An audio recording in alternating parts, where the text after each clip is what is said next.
আসসালামু আলাইকুম। আজ আমি তোমাদের দেখাবো কিভাবে আমি টেইলারিংয়ের কাজ বাড়িতেই করি। আজ আমি একটা নায়গ্রা লং ফ্রক তৈরি করব। টেইলারিং কাজ আমি নিজের ইচ্ছায় একাই বাড়িতেই শিখে ফেলেছি। আবার ইউটিউব থেকে সাহায্য নিয়েও শিখেছি। আবার আমাদের পরিবারের অনেকেই এই টেইলারিংয়ের কাজ করেন, সেখান থেকে আমি দেখে দেখে শিখেছি। আমি কোনো প্রতিষ্ঠান থেকে প্রশিক্ষণ নেইনি। আগে এই কাজটা করতে অনেক বিরক্ত হতাম, কিন্তু যখন আস্তে আস্তে কাজটা ভালোভাবে শিখলাম তখন ভালো লাগা শুরু করলো। তখন আর বিরক্ত লাগলো না, এখন তো অনেক ভালো লাগে। আমার সারাদিনের কাজের মধ্যে আমি যখন অবসর সময় পাই তখনই এই কাজটা করি। নতুন নতুন ডিজাইন তৈরি করি, তারপর মার্কেট থেকে কাপড় কিনে এনে ড্রেস তৈরি করি। আমি আমার সব ড্রেস নিজেই তৈরি করি এবং আমার মেয়ের ড্রেসও আমি নিজেই বানাই। তো আজ আমি একটা লং নায়গ্রা ড্রেস তৈরি করব। এখানে আমি কাপড় নিয়েছি 3.5 গজ এবং কাপড়ের সাথে ম্যাচ করে লেজও কিনে নিয়েছি।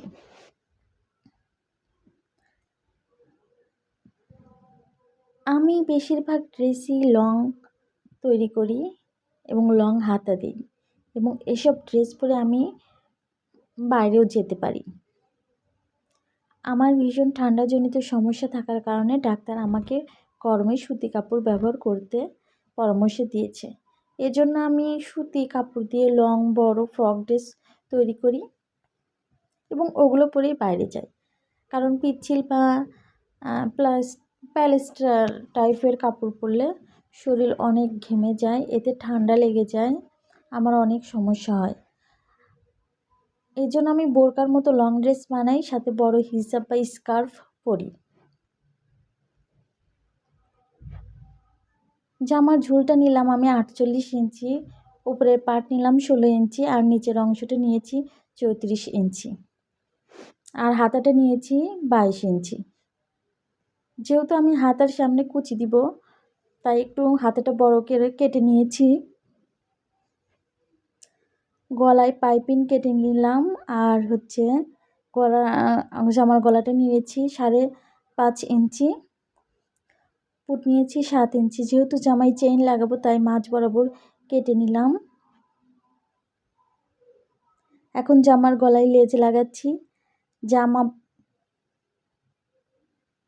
লেজ লাগানো হচ্ছে, আমি এভাবে লেজ লাগাই, তোমরাও দেখতে পারো।